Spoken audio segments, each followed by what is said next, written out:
여러분 안녕하십니까? NBS 투데이입니다. 해마다 폭우 등 이상기후로 인한 농작물 피해가 커지고 있습니다. 이에 대비해 농가들이 가입하는 농작물 재해보험이 농작물 피해를 온전히 보상해주지 못하고 있다는 지적을 받고 있는데요. 이에 최근 국회에서 농작물 재해보험을 개선하기 위한 토론회가 열렸습니다. 이 자리에서 전문가들은 농작물 재해보험의 가입 조건을 완화하고 농업재해에 대한 국가 책임을 강화해야 한다고 말했습니다. 이호철 기자가 전합니다. 더불어민주당 전국농어민위원회는 27일 국회에서 농작물 재해보험 개선 방안을 마련하기 위한 토론회를 열었습니다. 최근 이상기후로 인한 재해의 발생 빈도와 강도는 이전보다 훨씬 높아졌습니다. 이에 따른 농업 분야의 피해도 눈덩이처럼 불어나고 있습니다. 이달 중순 발생한 집중호우로 침수된 농경지 면적은 3만 6천 헥타르가 넘고 폐사한 가축의 수는 97만 마리에 이를 정도입니다. 이 같은 재해로부터 농가를 보호해주는 장치로는 농작물 재해보험이 있습니다. 하지만 까다로운 가입 조건과 축소된 보장 범위로 농가의 피해를 온전히 보상해주기엔 턱없이 부족하다는 지적이 제기되었습니다. 침수에 콩이 녹아내려서 결주가 너무 많아서 보험사에 가입을 하려고 보니까 보험사에서 불가 판정을 내린 농가들이 너무 많다는 겁니다.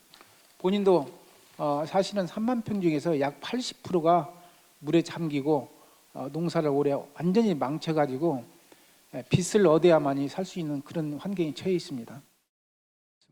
이날 토론회에 참석한 전문가들은 농작물 재해보험 가입의 제한 조건을 완화하고 농업 재해에 대한 국가 책임을 강화해야 한다고 한 목소리를 냈습니다. 토론회 발제를 맡은 이수민 여름농업농민정책연구소 부소장은 농작물 재해보험의 가입 제한을 낮출 필요가 있다고 강조했습니다.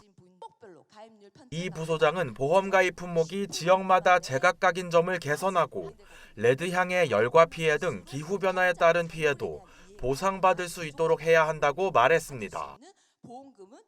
70개 품목이 있지만 이 70개 품목이 모두 다 전국에서 재배 보험을 가입할 수 있는 것은 아닙니다. 당근은 제주시와 서귀포시에만 가입할 수 있기 때문입니다. 그리고 포항에서 배추 농사를 짓는 농민도 재해보험에 가입할 수 없습니다. 너무 많은 제한 요인이 있다. 그리고 사각지대가 있다라는 것입니다.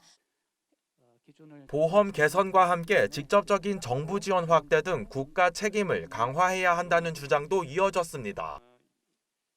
김태후 한국농촌경제연구원 부연구위원은 보험이 아무리 확대돼도 한 필지에서 여러 작물을 혼작하는 소농 등은 보호하지 못한다고 말했습니다. 그러며 이처럼 사각지대에 처한 농민들을 보호하기 위해 정부 지원 확대 등 다양한 대안을 고민해야 한다고 강조했습니다. 그럼에도 불구하고 문제가 되는 게 이제 필지 내 혼작 부분입니다. 이제 소농일수록 필지 내에서 혼작하는 비중이 매우 많을 것으로 예상이 됩니다. 근데 문제는 이러한 경우에 혼작 경우에는 이제 보험 상품으로 지금 편입하기 어려운 게 지금 현실입니다. 따라서 이제 보험이 아닌 이제 다른 위험 관리 수단을 좀 생각해 볼 필요가 있겠는데요.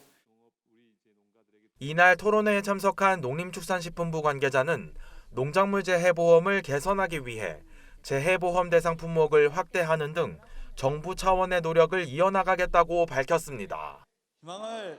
MBS 이호철입니다.